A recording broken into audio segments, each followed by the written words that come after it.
Bonjour à toutes et à tous. Aujourd'hui, je vous propose de peindre du mimosa. Alors, je me suis basée sur mon guide des fleurs par couleur. C'est un très chouette petit livre, je vous le conseille, juste pour avoir une idée de ce à quoi ressemble le mimosa. Alors, je ne vais pas recopier ce que je vois, je vais juste m'influencer en fait. Et donc, pour ce faire, je vais tracer une base très simple, quelques branches qui vont donner l'orientation de mon mimosa. Alors évitez d'appuyer trop fort sur votre crayon gris pour pas que ça se voit une fois qu'on passe à l'aquarelle. Mais une fois qu'on a cette base, comme vous pouvez voir très très simple, ça va nous aider en fait à répartir les zones de couleurs. Alors ensuite, je vais utiliser un petit spray où je mets de l'eau dedans pour justement humidifier quelques zones de notre feuille. Alors pourquoi? Pour que justement on travaille un peu certaines formes dans l'humide. Et au niveau des couleurs, ici c'est un jaune primaire, sennelier. Et je vais venir déposer quelques petites taches par-ci par-là autour de mes branches pour commencer vraiment tout simplement. Alors je regarde même pas en fait le visuel de mon livre. L'idée, comme j'ai dit, c'est vraiment de s'inspirer. Et donc, ok, on garde en tête le visuel du mimosa. On a vraiment beaucoup de jaune et des branches avec des feuilles vertes. On va utiliser différents types de verre, vous verrez. Et vous voyez, donc je dépose un peu par-ci par-là des petites formes, des petites taches de jaune. C'est très lumineux en fait le mimosa. Donc voilà, ici carrément je fais des plus grosses taches. C'est vraiment une ambiance jaunâtre. Quand on a tous ces petites boules, ces petits pompons jaunes qui sont l'un à côté de l'autre, ça donne vraiment cette ambiance. Alors je change de pinceau pour déposer du vert. C'est du style de grain vert. Mon pinceau est un numéro 8. Et je vais commencer à placer quelques petites taches par-ci par-là qui évoquent en fait les petits bourgeons du mimosa. Pareil, hein, donc j'observe pas le visuel, je me dis les bourgeons sont plutôt au niveau des pointes, on peut en retrouver dans le bas aussi.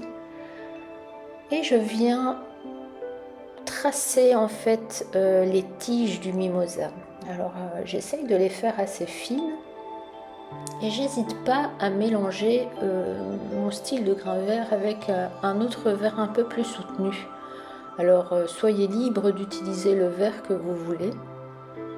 Le plus important, je dirais, c'est d'avoir des valeurs de vert différentes.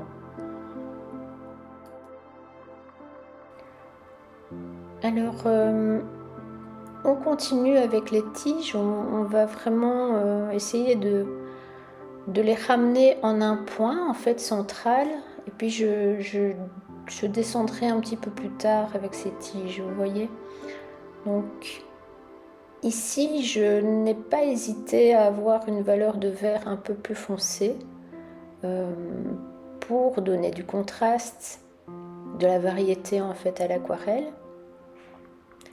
Et puis je viens déposer des petites feuilles progressivement en alternance avec quelques tiges et quelques bourgeons. Alors pour créer les feuilles, vous voyez, je dépose le pinceau, j'appuie et je relâche. C'est vraiment un travail comme ça, on dépose, on appuie, on relâche. Parce qu'on crée des feuilles qui sont très étroites, donc on ne va pas utiliser un pinceau trop large pour ne pas avoir de feuilles trop larges. Et le numéro 8 que j'utilise est vraiment suffisant. Alors je vais venir déposer ces feuilles un peu partout autour des tiges.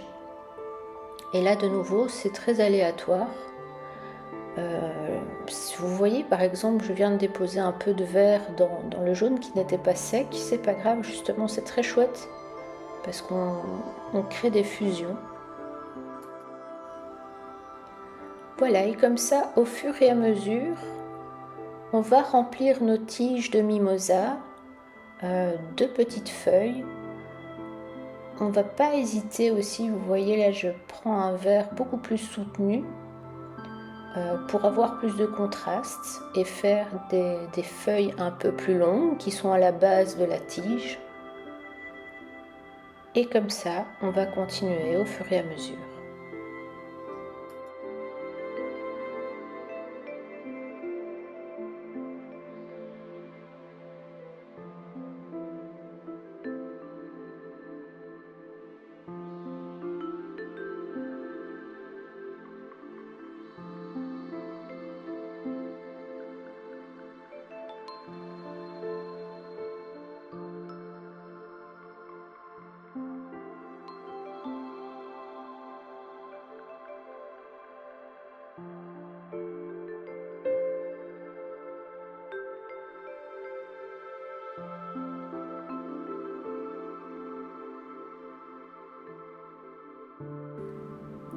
Alors j'observe au fur et à mesure et j'essaye de voir là où je peux venir déposer du feuillage. J'essaye d'en avoir un peu tout autour de mes tiges. J'aime bien l'idée en fait que mon mimosa soit touffu. Et donc je n'hésite pas à prolonger mes tiges avec du feuillage, avec quelques petites touffes comme ça tout en haut. Et je continue.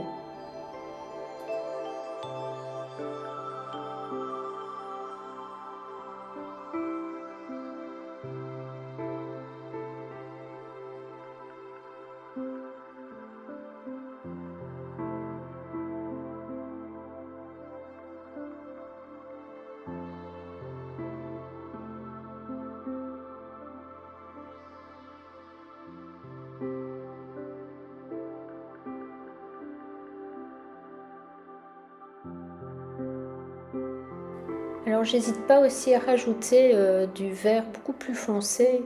Je crois que c'est un vert de périlène que j'utilise ici. Vraiment même vers le haut. J'adore là le côté gauche où il y a eu une fusion. Je trouve ça très très chouette. Et j'aime beaucoup varier, donc avoir des valeurs différentes, des tonalités de vert différents. Ça donne vraiment une dimension à notre mimosa. Et bon, bah j'hésite pas, je fais des splitchs, des petits splatchs un peu partout. Pour ce côté loose, je trouve que ça va vraiment bien, donc ne pas hésiter à s'amuser comme ça. Alors là, je décide de sécher pour justement travailler un petit peu plus précisément maintenant.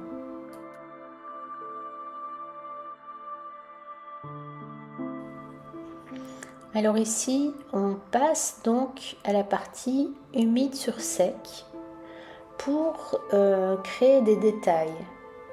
Alors cette partie-là, en fait, quand je l'ai réalisée, c'était très apaisant. Très apaisant, pourquoi? Parce que, en fait, faire des petits ronds calmement, en se posant, c'est vraiment, ça détend en fait, c'est très très chouette. Ça paraît tellement basique et finalement la simplicité peut amener à une véritable détente. Donc j'espère que ce sera le cas pour vous aussi. Alors je continue mes petits ronds dans les zones déjà jaunes. On apporte du détail. On essaye de faire des petites grappes comme ça de mimosa. Sans prise de tête, les ronds ne doivent pas être tout à fait ronds, c'est vraiment du déposé. Pardon, c'est mon chien que vous entendez qui ronfle. Et puis voilà, donc je continue aussi à rajouter des petites tiges qui vont réunir nos petites boules de mimosa et quelques feuilles par endroits.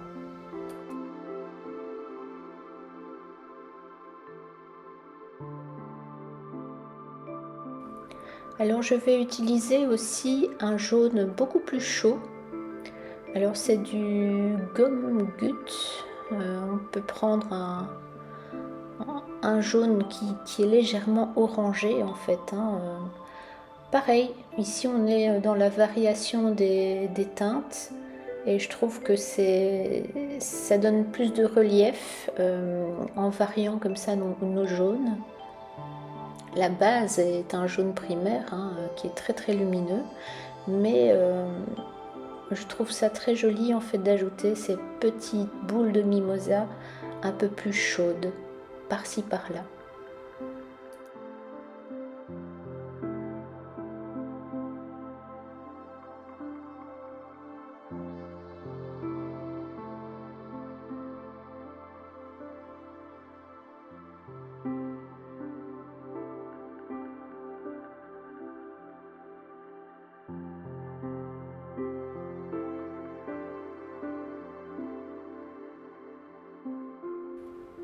Pour travailler en fait ces détails, j'utilise un pinceau encore plus fin que le précédent. Ici c'est le Dalbe numéro 4. Grâce à ce petit pinceau, en fait, ça permet vraiment d'être plus dans quelque chose de délicat. Et donc ici, c'est vraiment de la finition, hein, au niveau de notre aquarelle, mais on prend le temps de le faire. Vous verrez, j'ajoute des petites tiges par-ci par-là, quelques bourgeons, et je m'amuse en fait.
Voilà, et maintenant je change encore de pinceau. C'est un pinceau encore plus fin, euh, un des plus fins en fait que j'ai, pour être encore plus détaillé, travailler en finesse.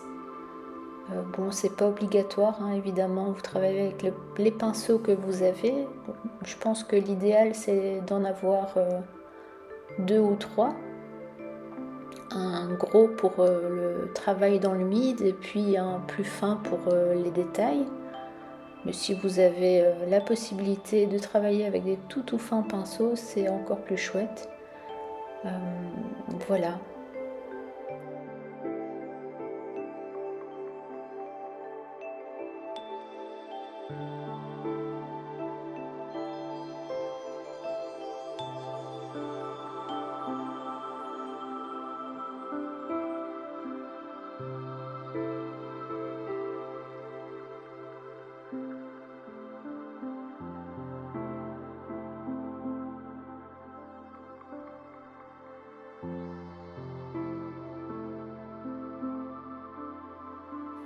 Alors ici, je fais un zoom pour vous montrer un peu mieux le détail de cette aquarelle. On voit bien les fusions, on voit les parties qui étaient humides et qui ont été créées avec le spray en fait au tout début, hein. Donc on a ces pigments qui se diffusent comme ça un petit peu sur les côtés et je trouve ça assez joli. Et on arrive à la fin de notre aquarelle. Il faut à un moment donné réussir à s'arrêter, chose qui n'est pas toujours évidente. Mais donc c'est important de prendre un peu du temps, de s'éloigner, d'observer et de décider si c'est fini ou pas. Donc là vous voyez, je fais des petits splatchs finaux et je passe au jaune et je crois que ce sera terminé pour moi.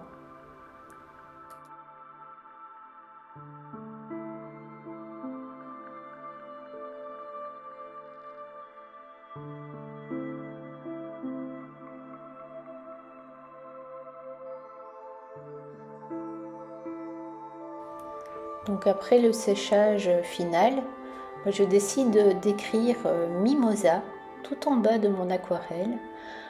J'essaye de faire une écriture script un peu particulière.